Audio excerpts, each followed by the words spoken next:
Well, good morning, folks, and welcome back to the farm. It's the air is spicy this morning. It's minus 23, wind coming out of the north. It's fully winter time again. I'll tell you, I shouldn't have cashed that carbon tax rebate check because it's just too much right now. But anyways, I gotta get the truck started, get it warmed up so I can pack some water over, fill the water trough in the barn. I got a bag full of pancakes, leftover pancakes that I'm going to take to the chickens. I might kick the sheep out for a little bit just to let them get some sunshine. They can eat on some silage bale instead of eating those real expensive square hay bales in the barn. And then I've also got to rip the tap off the side of the shop wall because when I tried to use it the other day, it was froze up and I twisted the handle off in my hand, which was, yeah, that's exactly what you want to have happen to it. So I'm going to run to the Home Depot today and get a new tap. And while we're in town, we'll see about taking the girls swimming. So try and make for a lovely little day there. It seems everywhere we go now, you have to trudge through the snow drifts. We needed the snow. We needed it really, really bad. And I'm not going to complain about the snow, even though it is almost up to my knees in some spots here. I swear it's drifted. But we didn't need it to be minus 20. And last week we even had some minus 40. The chickens are all huddled up in there, trying to stay warm. So yeah, I'm not a big fan of winter. I'm a pretty fair weather guy, but again, I can't complain about the white stuff because we needed the moisture in whatever form it would take. Because it's so cold, I'm banging my head off the roost here. Because it's so cold though, I'm gonna shut the hatch on there because come in to get the eggs. Have a look at that. Frozen, split.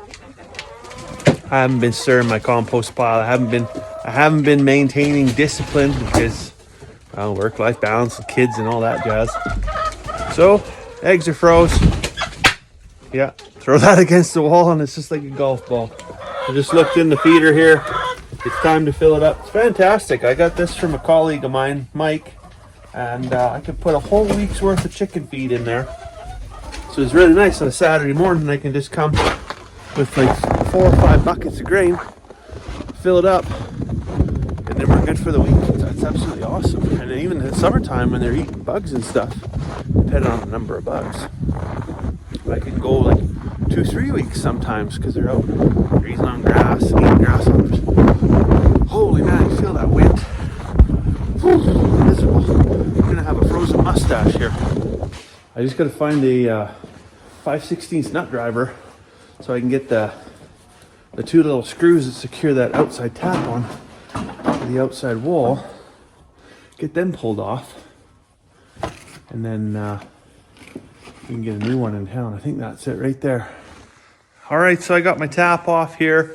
You can see where I twisted the handle off. Didn't know my own strength, but I mean, obviously I was dealing with that. So when I installed this tap originally, I think this is 8 inches, I think is what it is.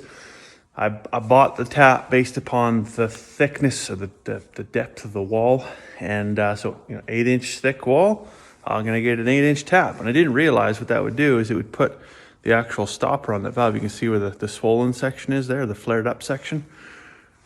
It would put that on the inside of the tin, but basically between the inner tin and the outer tin, somewhere between the insulation and on the outside of the vapor barrier.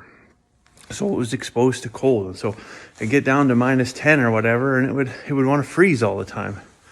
So the replacement we get is going to be a good 2-3 inches longer so that it gets, this section here well inside the building. I actually had to put like a collar and a nipple on there just to get it actually through the wall and connected to the water supply. So what I should have done at the time was just not install this and just take it back to town and get the right one. But sometimes when you're standing there with a pipe wrench in your hand and doing some plumbing or doing a project or whatever it might be, if you haven't planned it out properly, you maybe don't make the best decisions at the time. And so I've fought with this now for probably 6, almost 7 years. So it's time. It's time to just do the right thing. All right, so we're that door shut. We're back from town. Lovely afternoon out swimming. Actually went to that East Link Center in Grand Prairie. I've only been there twice, like right when it first opened actually. And I wasn't all that impressed, to be honest. The water was cold. Most of the stuff was broken. They had a lot of staffing issues. Today was actually a good experience. Staffing was good, you know, change rooms were clean. Pool was warm. Really don't have really any complaints.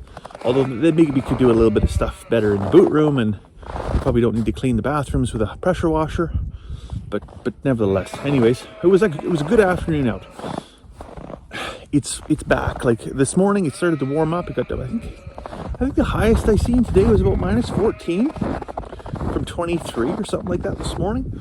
But anyways, it's plummeting back down now, and we're gonna get to like minus 28 tonight. So when I got home, you can hear the sheep outside here.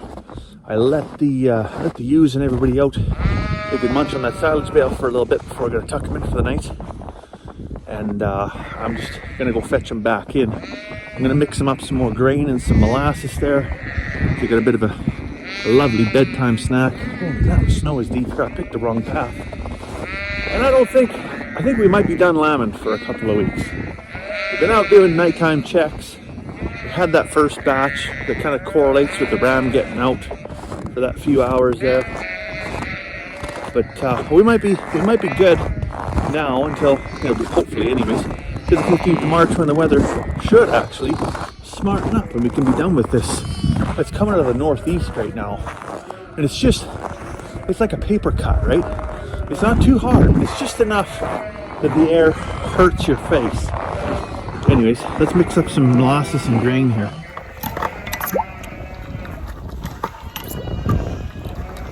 It's a little thick today, still pumping. A lot of producers are really concerned about getting on with molasses, especially here in northern Alberta, that, you know, the stuff doesn't flow and it's really cold. But this is just running through a barrel pump that's meant for, you know, light lube oils, or, you know, some type of almost, you know, fairly thin fluid. But this stuff is pretty thick. It still moves. Well, there you go. I'd say they enjoy it. It's a tasty little treat for them. Tuck in there, girlies. Anyways, the trip to town wasn't all splashing around in the swimming pool and all shenanigans. I did actually get to the Home Depot and got a replacement tap for the outside of the shop here. And I think the wife led an appeal for me to not install that today. I think she needs a little bit of help in the house, so I'll get that put on tomorrow. So for now, I'm gonna run in, get the kids bathed up, get a cup of tea, maybe play some Legos. So I'll let you go for now. Hope you have a fantastic evening. We'll see you tomorrow.